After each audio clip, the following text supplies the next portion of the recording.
हरे कृष्णा बच्चों, आज हम आपके सामने क्लास 11th में जो चैप्टर 1 है उसमें जो न्यूमेरिकल है मूलानुपाती सूत्र और अणु सूत्र, इंग्लिश में बोलते हैं empirical formula and molecular formula, उससे संबंधित न्यूमेरिकल लेकर आए हुए हैं। तो आइए बिना समय गंवाए इस न्यूमेरिकल को समझते हैं। एक कार्बनिक यौगिक में 31.9% कार्बन, 6.8% हाइड्रोजन, 18.5% नाइट्रोजन उपस्थित है। इसका मूलानुपाती सूत्र ज्ञात कीजिए। मूलानुपाती सूत्र का मतलब एम्पिरिकल फॉर्मूला। तो कभी भी आपको मूलानुपाती सूत्र या अणु सूत्र वाले न्यूमेरिकल अगर आ जाते हैं तो उसको लगाने का जो तरीका है वो सारणी बनाकर लगाया जाता है। आइए देखते हैं। सबसे पहले देखा कार्बन की परसेंटेज। कार्बन की परसेंटेज दी गई है 31.9%। हाइड्रोजन की परसेंटेज ये भी सवाल में दी गई है 6.8%। नाइट्रोजन की परसेंटेज ये दिया गया 18.5%। ठीक है। अगर आप इन सभी को जोड़ें तो क्या 100 हो रहा है? भाई परसेंटेज का मतलब तो 100 होता है, तो सभी को जोड़ने पर 100 हो रहा है? नहीं हो रहा है। तो जो बचेगा वो क्या कहलाएगा? ऑक्सीजन। बात समझ में आई? अगर सभी को जोड़ने से 100 हो जाता तो इसका मतलब अब कुछ नहीं बचा। जब कुछ नहीं बचा तो ऑक्सीजन नहीं होता। जो बचा है उसमें क्या होगा? ऑक्सीजन होगा। तो बचा हुआ ऑक्सीजन निकालने के लिए क्या करेंगे आप? 100 में से सबको जोड़ के घटा दीजिए।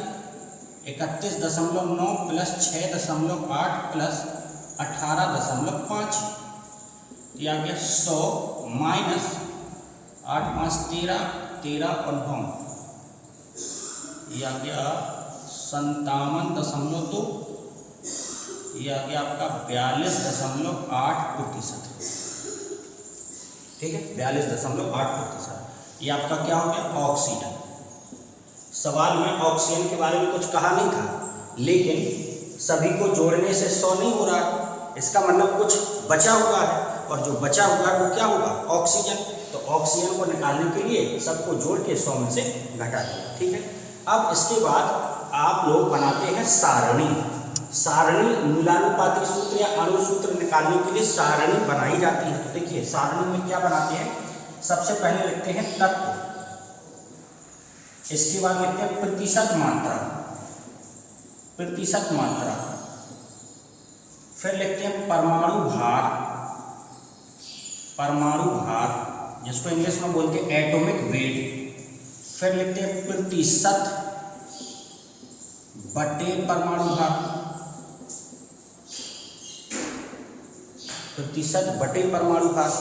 फिर इसके बाद लिखते हैं आपेक्षिक अनुपात,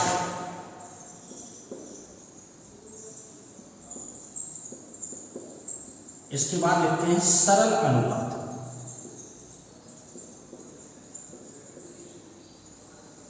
ठीक है, इसके बाद लिखते हैं सरल अनुपात। अब देखिए ये हमारी सारणी बन चुकी है।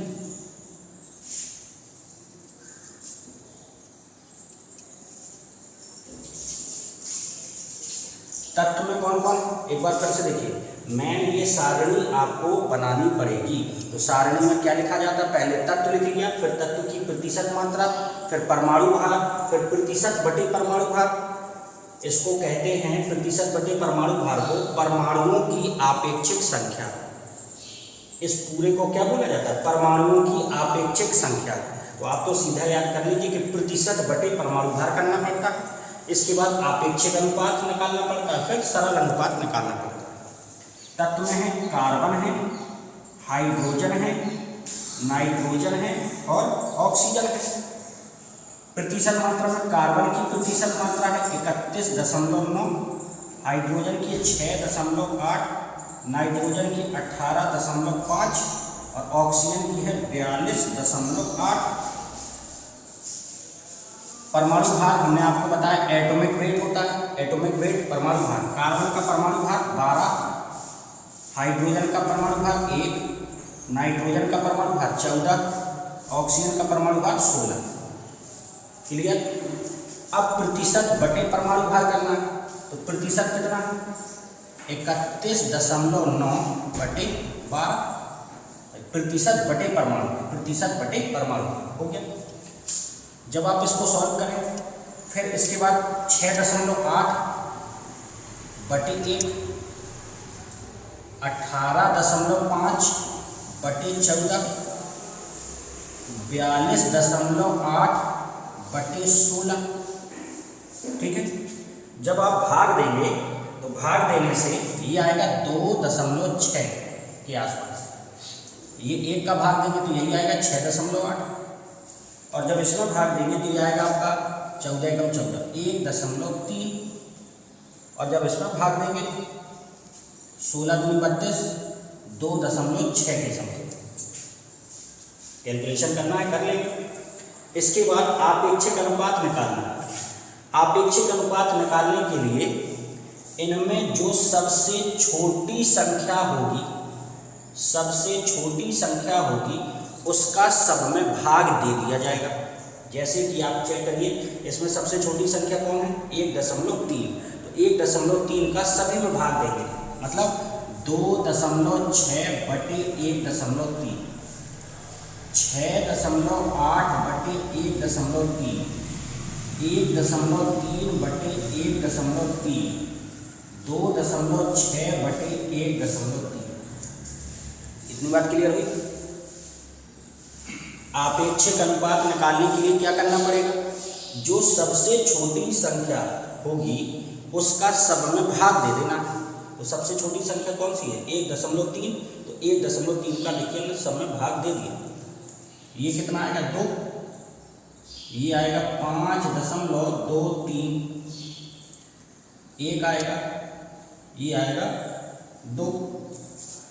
अब सरल अनुपात, सरल अनुपात का मतलब होता है कि इसमें जो दशमलव आ गया वो दशमलव नहीं आना चाहिए।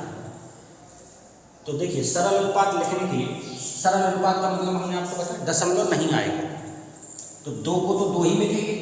5.23 है, 5.23, तो 5.23 को 5 ही लिख देंगे।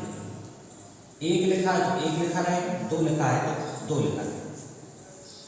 भाई ये 2 था, ये 5.23 था, तो 5.23 को 5 लिख दिया, 1 ज्यों का त्यों लिखा, 2 ज्यों का त्यों लिखा। अब लिखते हैं मूलानुपाती सूत्र। मूलानुपाती सूत्र, तो मूलानुपाती सूत्र क्या होगा, C कितना आ गया आपका 2, तो C2, H कितना आ गया आपका 5, H5, N कितना आ गया आपका 1, Na को, O कितना आ गया 2। ये आपका आंसर हो गया। तो मूलानुपाती सूत्र आसानी से देखिए निकाल सकते हैं, सरल होता है। एक बार फिर से देख लीजिए, सभी के मान लिखे, देखा कि 100 नहीं हो रहा है, इसका मतलब कुछ बचा हुआ, और कुछ बचा हुआ है तो वो क्या होगा ऑक्सीजन। तो सबको जोड़ के 100 में से घटा दिया तो ऑक्सीजन की मात्रा निकल आई।